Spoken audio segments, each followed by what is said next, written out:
materials in terms of recyclability and reusage. So if you are going for a LEED certification for a building, you can have 3 credit points for using zinc for the building on the credit. So these are the credit sections where you can score LEED certification. We ourselves use 17% of the recycled content in the production.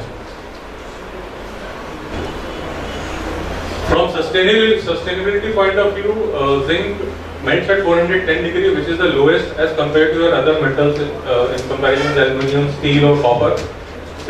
So the energy required for production of zinc or recycling of zinc is 1/3 as other metals. So it's very sustainable from energy point of view.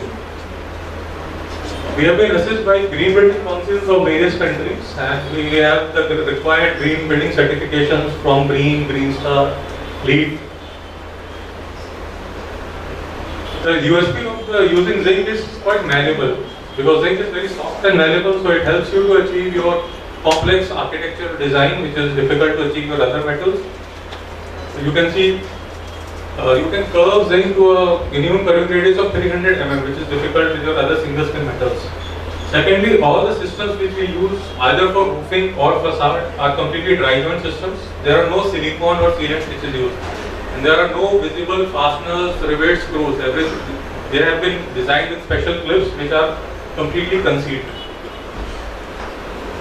Zinc is a non-corrosive, non-ferrous metal, and it's used for galvanizing your other metals. So we manufacture 99% zinc alloyed with 1% of titanium. So it's pretty long-lasting. The typical lifespan is 60 to 100 years, depending upon your exterior application or ambient conditions. And it doesn't require any maintenance. So it's a self-cleaning material, which is ideal for your public buildings where maintenance is always an issue. Talking about finishes, we have natural finishes and we offer limited finishes. You can have a look at the shade card or physical samples here. After the presentation, you are most welcome to have the finish. So these are the pigmento range, which is another. Coming to the application, it's primarily used, it started as a roofing material, so you can have a thermally insulated or a single skin roof, and now it has been used for cladding, facade cladding, perforated panels, louvers, and even for interiors. So this is one of the roofing profiles, the standing seam profile, which is typically a watertight profile. So you can see the profile, which is basically a 25 mm rib which comes out from the panel. The profile from 0.7 mm thickness of zinc, and the panel width is 430 mm and length is up to 20 meters for roof application, and it's a completely watertight profile. The typical section where above the purlins we do a complete roof built up with thermal insulation and on taking care of the thermal and acoustical performance of the building. These are typical projects which are done on standing seam. Standing seam is the most malleable system which can basically use for your curved buildings, curved roofs, curved facades. And just quickly scroll through. These are all standing seam projects. The other profile is flat rock, where you have two details, recessed and a non-recessed detail, which you can see. It's practically used for cladding, but it can be used for roofing also. So these are certain projects with flat rock, the Microsoft building. This is a fish skin or diamond shaped cladding which you can do. You can do a defined column cladding where you have proper horizontal and vertical grooves defined as against a sheet wrapped around with a riveted butt joint. Then you have interlocking panels, which is for flat facade or flat wall cladding. So again, you have prominent groove, and the grooves are profiled in the panel itself. So and the width of the groove can be profiled as per your architectural intent. These are projects with interlocking panels, these are flat wall cladding panels. Then you have cassette systems, basically which are factory fabricated panels, and you can have wider panels. In this we have zinc composite panels, zinc honeycomb panels. So wherever you are looking for a large panels of large width and height, cassette is recommended to be used. Then you have an interesting corrugated profile for facade, is a sine wave profile. So you can see the profile here. Then you have zinc louvers. You can have fixed slightly stretching of the metal sheet to create a perforated pattern. These are certain projects with perforation, VMG projects which have been executed.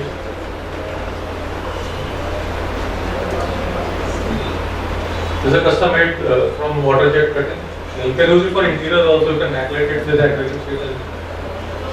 And then for interior, you can use it as a veneer or a laminate. You can directly place the zinc sheets over your plywood structure, or you can do the profiles which we discussed earlier. These are certain interior projects: column cladding, wall cladding, ceiling cladding here, and the work is under execution now. I think another 2 months it will be completed. So we will have our first zinc installation completed in Bhopal. There is another recipe meters of facade here. This is done with pigmento green. This is also under execution. This will couple another 2 months. It will also be completed. There are another residential projects again by Mr. Manoj Chaubey. Apart from it, there is a government. Please come forward.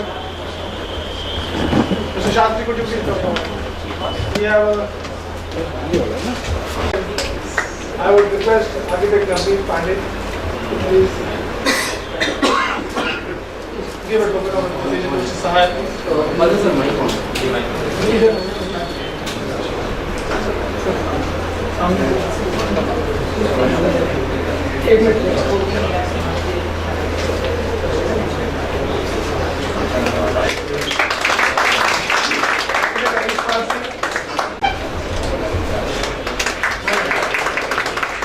Now you please can join us for the Also may find it very basic. I can't do anything about it. So, are you running the slides? Next, please. Well, I hope most of you have visited this. This is DB City. This is a mall. It is more than 1 million square feet. It has a mall, hotel, and corporate office spaces. The project cost was around 300 crores. We did it in about 3.5 years, from 2007 to 2010.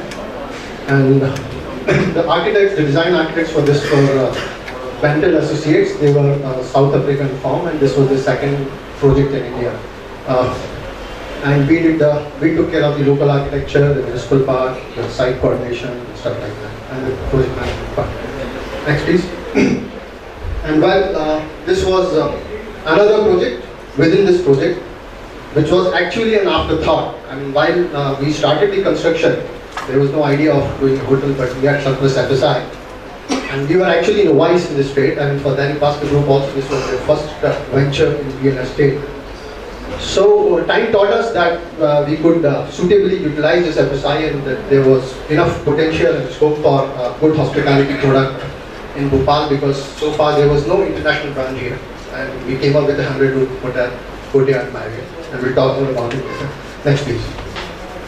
And well, before I begin further, here is a tip from Charles Korea, which he shared with us long back in Ahmedabad during an informal talk. And he said, smaller the project, bigger the challenge, and far bigger the opportunities. I mean, look guys, and for that matter, Falling Water by Frank Lloyd Wright is a very small project. I worked with Doshi. Best projects that he put it were Hussain Doshi Gufa, which was probably smaller than this hall. Charles Korea would have always taken pride in doing the small residences that he did very early in his career. So where is the challenge? Well, the challenge is that as the sole architect, this is a whole and soul show. I mean, we have to be architects, at times we have to be structural consultants, we do landscape, we do MEP, we do toilet details, we do everything. There is no hand holding, right? And where is the opportunity? Well, the opportunity is that small projects are in abundance. And fresh graduates, immediately out of college, you can grab a project and do wonders. It could be a house, it could be a temple, it could be a shrine, church, it could be an office, it could be a kindergarten school, and so on. Well, next please. Well, now this slide may sound a little boring, but I think I like to cover this evolution of a project, and I'm talking about a large scale project here. For any project to actually come up, there has to be need, and there has to be demand, and then there has to be supply. Right? So once there is a demand, like 6 years back we thought, and so did Ashima, so did Aura, so did people, so did government of Madhya Pradesh, that in Bhopal now there is, for a city of 2 million, there is a tremendous scope for a good retail, hospitality, fine dining, food and beverages, entertainment, FSD, cinema destination to come up. We were only fortunate that we were the first movers, and now Bhopal has 4-5 such projects. Can I go back to that slide, please?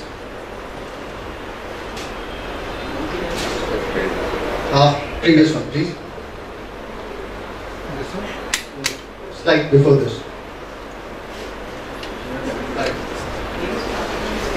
Well, so once there is a need, there is a developer who identifies that need, and then money comes, and Vipin sir and Rakesh Vishwas sir will tell you it's actually not their money, it's somebody else's money that we're playing on.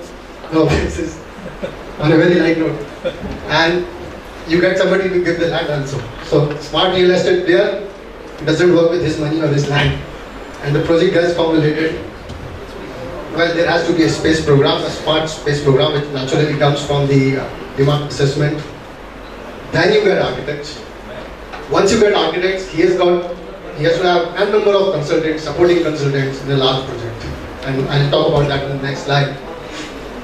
There has to be case studies of similar kind of projects, case studies of dissimilar kind of projects, good projects, bad projects, list of what to do, what not to do.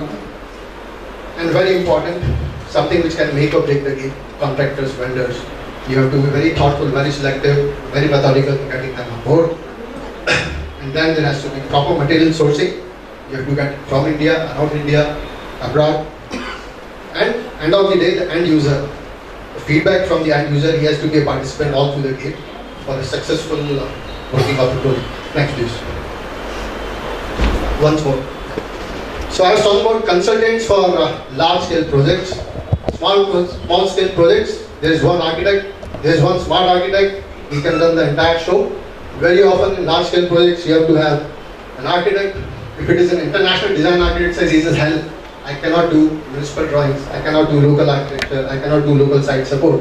So there has to be a municipal architect. Municipal architect is actually smart in lighting, but he said, look, I mean, I can't really do fita pakro on the sites, and I can't be a resident architect, I can take care of day-to-day affair.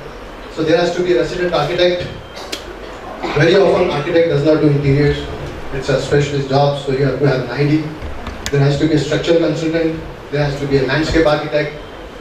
If the project is big, there are a lot number of cars, service lanes and stuff like that involved. You have to have a traffic consultant.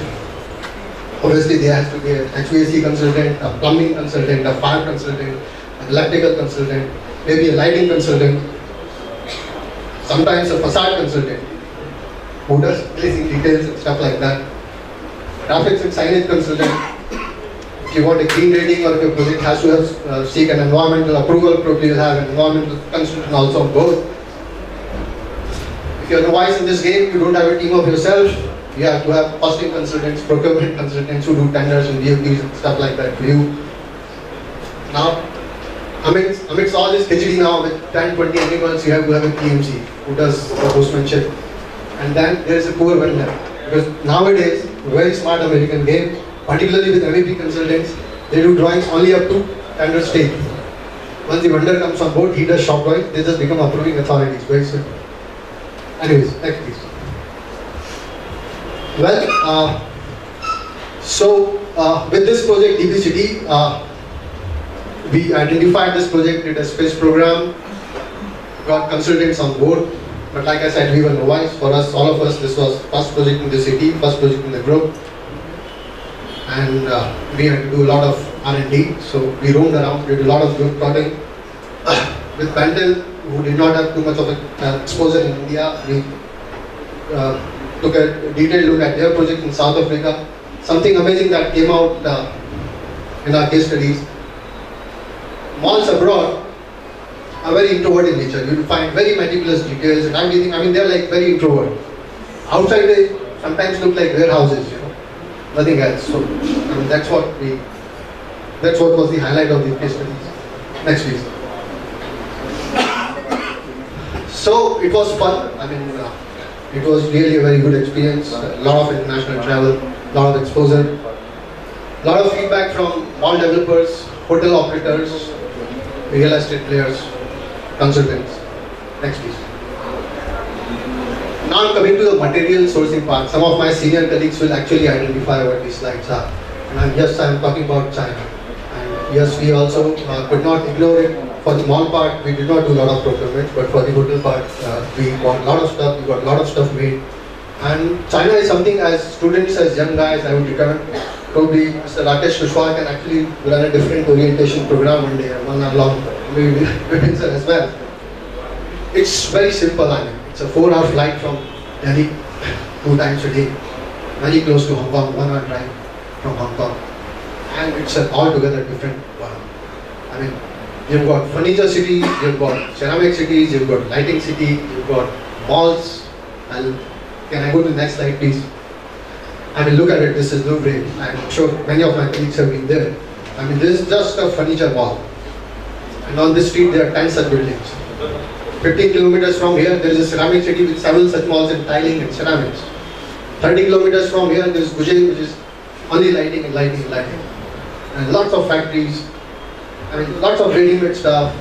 I mean, you see architects walking with very small household, I mean,